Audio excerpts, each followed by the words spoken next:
साथियों, स्वागत है आप लोग का आपके अपने चैनल फिजिक्स पढ़ना पे।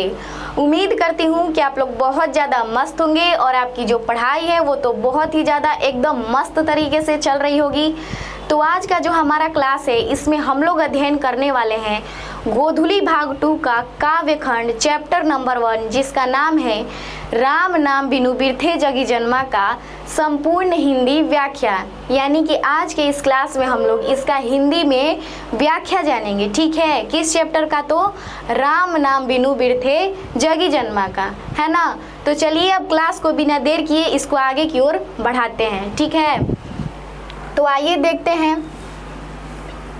इस पंक्ति का अर्थ। इसमें जितने भी पंक्ति दिए हुए हैं इसका हिंदी में हम लोग अर्थ समझते हैं। ठीक है, तो जैसा कि आप लोग जानते हैं कि हमारा जो चैप्टर नंबर 1 है इसे कुल 2 काव्य में बांटा गया है। पहले काव्य का नाम है राम नाम बिनु बिरथे जगी जन्मा और दूसरे काव्य का नाम है जो नर दुख में दुख नहीं माने। ठीक है, तो आज हम लोग इस क्लास में इन दोनों काव्य का अध्ययन बहुत ही ज़्यादा अच्छे तरीके से करने वाले हैं।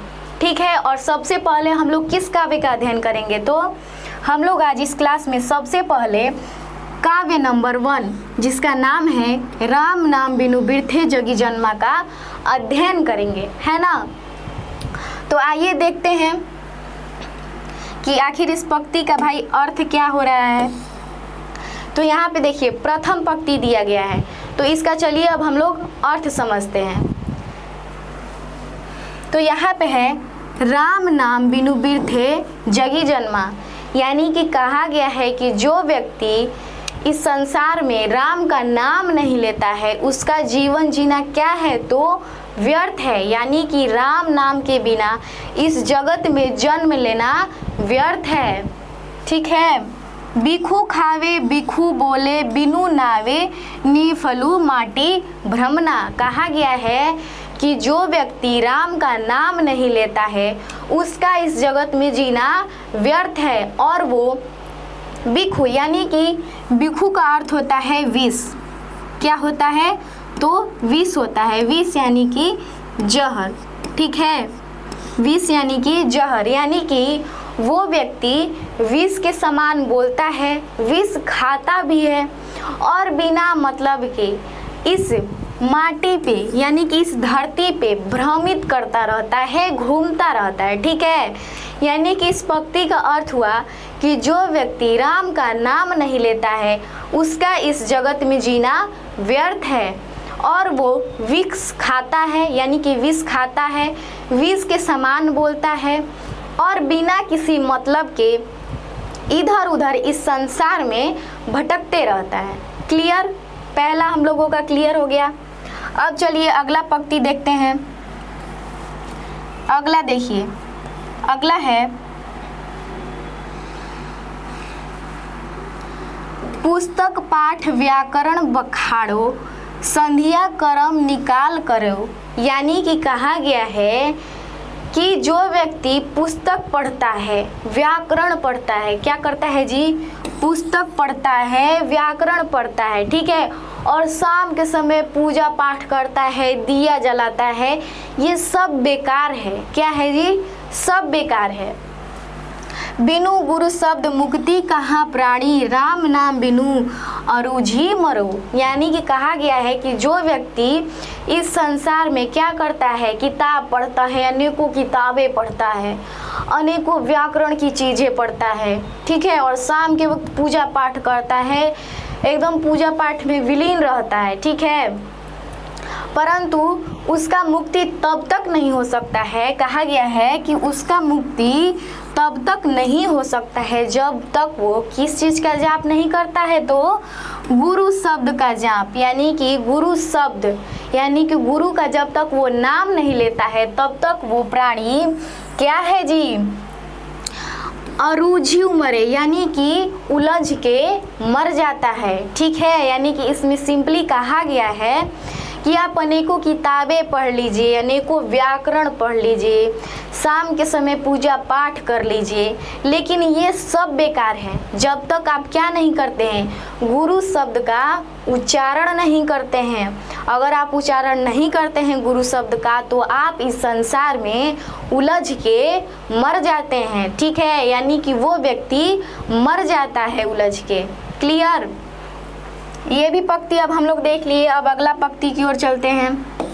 अगला देखिए, अगला कहा गया है कि दंड कमंडल, सीखा सूत, धोती तीरथ, गाउन अति भ्रमणु करे। कहा गया है कि दंड कमंडल, यहाँ पे देखिए दंड कमंडल क्या जी, तो दंड कमंडल, सीखा सूत, सीखा का अर्थ होता है जटा, सीखा का अर्थ क्या होता है, जटा, यानी कि ये सब इनकी ये जटाएं हैं, ये कोई एक पंडित जी हैं, ठीक है, इनकी जो जटाएं हैं इसी को क्या कहा गया है, सीखा कहा गया है। यानी कि दंड कमंडल, सीखा यानी कि जटाएं, सूत, धोती, सूत आप लोग देखे होंगे ऐसे पहना जाता है, ठीक है, सूत होता है, उसके बाद धोती है ना, तीर्थ, गौनु अति भ्रमणु करें, यानी कि आप चाहें, यानी कि जो व्यक्ति क्या करता है, दंड कमंडल लिया रहता है ना, ऐसे दंड कमंडल लिया रहेगा, पूरा बड़ा बड़ा पूरा जटा किया रहेगा, क्या किया रहेगा, पूरा बड़ा बड़ा जटा बढ़ाया रहेगा, ठीक है, उसके बाद क्या किया रहेगा, धोती पहना रहेगा और वो तीर्थ यात्रा पे जाएगा, काशी जाएगा, है ना, काशी चला गया, कहीं अच्छे स्थल पे चला गया, वो सब बेकार है। क्या है जी, सब बेकार है। आपका तीर्थ पे जाना बेकार है। कब बेकार है? क्योंकि राम नाम बिनु शांति न आवे, क्योंकि राम के नाम के बिना आपको शांति नहीं आ सकती है। आप चाहे किसी भी संसार के किसी भी कोने में चले जाएं, कहीं भी आप चले जाएं, किसी भी तीर्थ यात्रा पे चले जाएं, आप दंड कमंडल ले लें, आप पूरा बड़ा बड़ा जटा बढ़ा लें, आपको तब तक शांति नहीं आएगी। जपी हरि हरि नाम सुपरि परे, यानी कि आप अगर हरि का नाम जपते हैं तब आपको क्या आती है, शांति आती है। यानी कि इसमें कहा गया है कि अगर कोई व्यक्ति दंड कमंडल लिए है, पूरा तीर्थ यात्रा पे जा रहा है, बड़ा बड़ा जटाएं बढ़ाया हुआ है, काशी जा रहा है ना, ऐसे पवित्र स्थल पे घूमने जा रहा है, उसका कोई मतलब नहीं बनता है जब तक कि वो क्या ना करे, तो वो हरि का जाप ना करे। किसका जाप ना करे? हरि का। जब तक वो जाप नहीं करता है सब व्यर्थ है, सब व्यर्थ है, ठीक है। यानी कि इसमें बाहरी दिखावा करने की कोई ज़रूरत नहीं है। आप अंदर से भगवान को मानिए, आप अंदर से भगवान को मानिए। क्लियर? आगे देखते हैं। आगे है, यहाँ पे देखिए आगे है, जटा मुकुट तन भसन लगाई। जटा मुकुट यानी कि ये जो बड़ा बड़ा जो जटाएं होती हैं, ये बड़ा बड़ा जो बाल होता है, इसको आप इतना बढ़ा लिए हैं कि आप मुकुट लग रहा है, सर पे लग रहा है कि आप मुकुट रखे हुए हैं। इतना बड़ा बड़ा जटा बढ़ाए हैं, इतना बड़ा बड़ा, है ना। इन्हीं के जैसे कोई किसी को मान लीजिए, इनको ही मत मानिएगा, इन्हीं के जैसे मानना है, ठीक है। यहाँ पे हम उदाहरण के लिए बस लेके आए हैं। मान लीजिए कोई व्यक्ति है ऐसे ही, ठीक है, और पूरा बड़ा बड़ा जटा बढ़ा लिए हैं, है ना, और इतना बड़ा जटा बढ़ा लिए हैं, लग रहा है कि सर पे क्या रखे हैं, मुकुट रखे हैं। और देखिए, वसन छोड़ी तन नगन भया, और वस्त्र को छोड़कर जो तन है यानी कि जो शरीर है, क्या जी, जो इनका शरीर है वो क्या है, नग्न है। क्या है, ये सब नग्न है, यानी कि बिना कपड़ा का वो अपना कपड़ा भी उतार दिए और बड़ा बड़ा जटा भी बढ़ा लिए, ठीक है। जेते जिए जंत जल, यानी कि जो जंतु हैं वो कहाँ हैं, आप जल में रहें या थल, यानी कि स्थल पे रहें, आप जल में रहें या स्थल पे रहें। महियल जत्र तत्र तू सरब जिया, यानी कि अब संसार में कहीं भी रहें, या तो जल में रहें या तो थल यानी कि स्थल में रहें। गुरु प्रसादी राखिले जन को हरिरास, नानक झोली पिया। क्या कहा गया है जी, कि आप जो मनुष्य हैं, जो व्यक्ति हैं, आप पूरा बड़ा बड़ा बाल बढ़ा लिए हैं, पूरा जटा बढ़ा लिए हैं, लग रहा है कि मुकुट है, और अपना तन को पूरा नग्न कर दिए हैं, पूरा निर्वस्त्र हो चुके हैं, लेकिन वो सब व्यर्थ है, सब व्यर्थ है। क्यों व्यर्थ है? क्योंकि जब तक आप हरि का नाम नहीं लेते हैं, हरि का जाप नहीं करते हैं, उसके बाद क्या गुरु प्रसादी नहीं रखते हैं, है ना। कोई व्यक्ति गुरु का प्रसाद नहीं रखता है, गुरु का प्रसाद यानी कि समझ रहे हैं, गुरु के द्वारा दिया हुआ मंत्र जैसे हरिओम हरिओम, ये सब नहीं करता है, उसका जीवन जीना व्यर्थ है। क्योंकि आप लोग जानते हैं कि जो योनियाँ होती हैं वो लगभग 84 लाख योनियाँ होती हैं। कितनी होती हैं? 84 लाख योनियाँ होती हैं, है ना।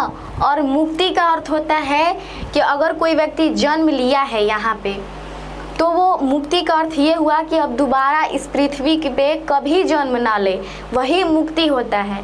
हमें मुक्ति मिल गया, यानी कि अब हम दोबारा कभी भी इस पृथ्वी पे जन्म नहीं लेंगे, उसी को मुक्ति हम लोग बोलते हैं, है ना। तो इसमें यही कहा गया है, क्या कहा गया है कि चाहे आप बड़ा बड़ा जटा बढ़ा लीजिए, तन पे पूरा भस्म लगा लीजिए, आप निर्वस्त्र हो जाइए, लेकिन सब बेकार है। क्या है जी? सब बेकार है। क्योंकि आप कहीं भी रहिए, आप जंत जल थल यानी कि जल पे रहिए या फिर थल पे रहिए या दुनिया के किसी भी कोने में रहिए, यदि आप गुरु का प्रसादी रख लेते हैं, है ना, तो आपको हरिरास नानक झोली पिया, यानी कि आपको मुक्ति प्राप्त हो जाता है। ठीक है, अब देखिए आगे देखते हैं, आगे चलते हैं। यानी कि हम लोग पहला जो था हम लोगों का, उसको हम लोग पढ़ लिए, है ना। अब हम लोग दूसरा काव्य पे चलते हैं। तो दूसरा काव्य का क्या नाम है? दूसरा काव्य का नाम है जो नर दुख में दुख नहीं माने, जो नर दुख में दुख नहीं माने। तो आइए इस पंक्ति का भी हम अब लोग अर्थ समझते हैं, हम लोग अर्थ समझ लेते हैं। तो यहाँ पे देखिए दिया है, जो नर दुख में दुख नहीं माने, यानी कि जो व्यक्ति दुख में दुख नहीं मानता है, सुख में सुख नहीं मानता है, एक समान अवस्था में रहता है। यानी कि आप लोग देखते हैं ना, यदि मान लीजिए किसी का देहांत हो गया तो हम लोग दुखी हो जाते हैं, मान लीजिए किसी का एक्सीडेंट हो गया तो हम लोग दुखी हो गए, मान लीजिए मेरा रिजल्ट कम आ गया तो हम दुखी हो जाते हैं, मान लीजिए मेरे घर शादी है तो हम बहुत खुश हो जाते हैं, या फिर हम टॉप कर गए तो हम बहुत खुश होते हैं, है ना। तो हम लोग समझिए कि नहीं है, क्या नहीं है जी, हम लोग को मुक्ति मिल ही नहीं सकता है, नहीं मिल सकता है मुक्ति, क्योंकि हम लोग सुख में सुख जैसा व्यवहार कर रहे हैं, दुख में दुख जैसा व्यवहार कर रहे हैं। जबकि इसमें कहा गया है कि आप सुख में सुख जैसा व्यवहार और दुख में दुख जैसा व्यवहार मत कीजिए, आप एक समान अवस्था में रहिए। ठीक है, सुख स्नेह अरु भय नाही जाके, यानी कि जिसके पास सुख स्नेह यानी कि प्रेम और भय नहीं है, जिसके पास सुख प्रेम और भय नहीं है, कंचन माटी जाने, यानी कि जो व्यक्ति सुख में सुख नहीं मानता हो, दुख में दुख नहीं मानता हो, और वो सोना को भी क्या जी, सोना यानी कि सोना मतलब गोल्ड, आप लोग बोलेंगे इंग्लिश में गोल्ड, गोल्ड को क्या माटी समझ ले, मिट्टी समझ ले, वही व्यक्ति को मुक्ति प्राप्त हो सकता है। क्या हो सकता है? मुक्ति प्राप्त हो सकता है कि जो व्यक्ति दुख में दुख नहीं मानता हो, है ना, और सोने को भी वो क्या मान ले, मिट्टी मान ले, उसी को मुक्ति प्राप्त हो सकता है। अब देखिए आगे देखते हैं, आगे है नहीं निंदा नहीं स्तुति, नहीं निंदा, निंदा यानी कि किसी की बुराई करना, और स्तुति मतलब किसी की बड़ाई करना।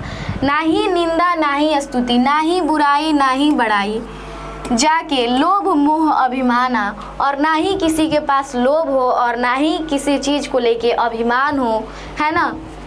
और हर्ष शोक दे, हर्ष यानी कि खुशी, शोक यानी कि दुख, और ना ही खुशी और दुख रहे नियारो, ना ही मान अपमान, यानी कि जिस व्यक्ति के पास किसी भी तरीके का कोई भी लोभ ना हो, कोई भी मोह ना हो, कोई भी माया ना हो, वो व्यक्ति क्या है, उसी को मुक्ति प्राप्त होगा, है ना।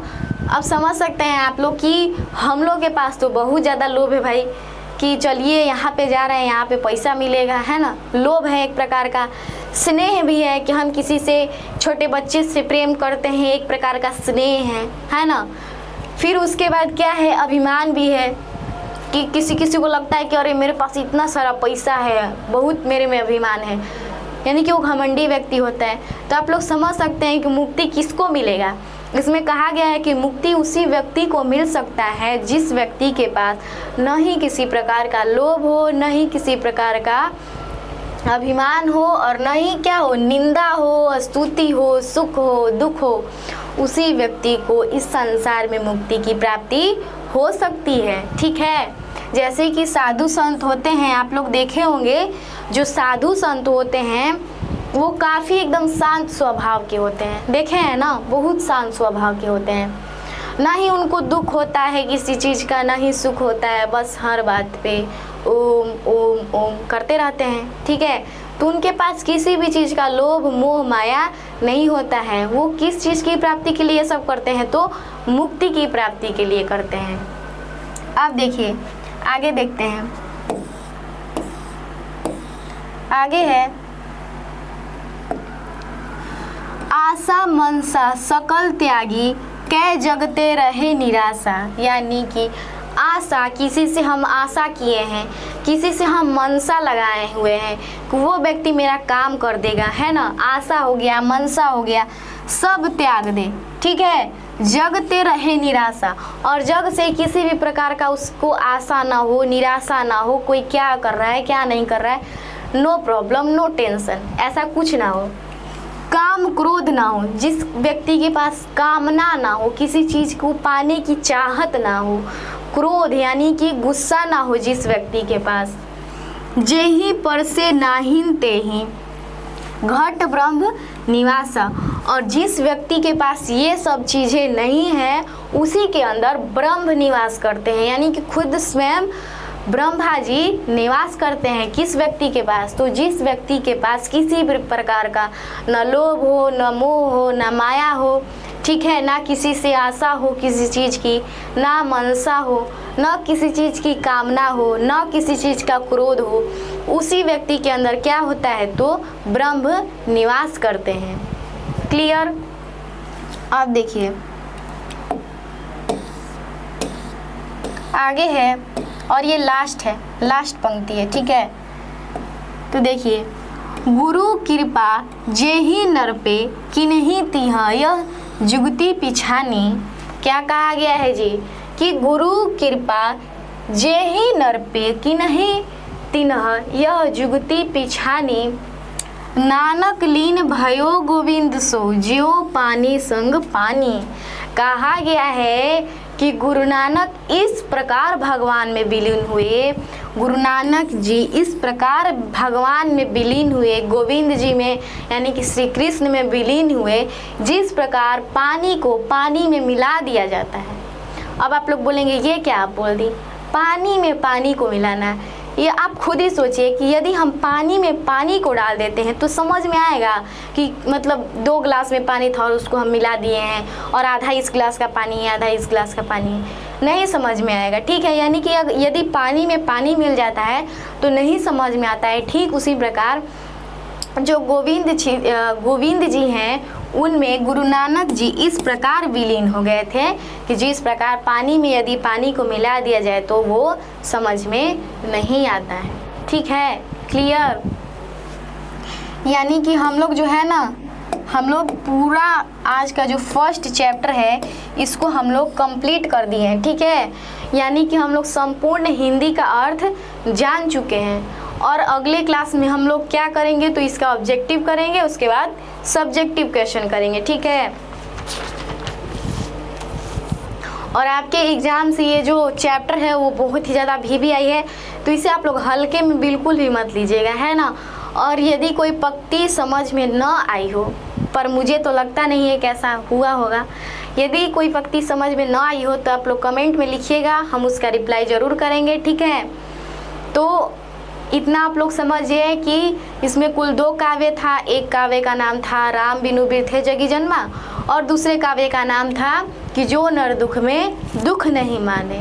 तो इतना हम लोग आज के इस क्लास में अध्ययन कर लिए हैं। तो अब मिलते हैं नेक्स्ट क्लास में, तब तक के लिए हमारे चैनल पे इसी तरह बने रहिएगा, ठीक है। तो अब अंतिम में आप लोगों को पता ही है कि क्या बोलेंगे हम, तो जय हिंद जय भारत।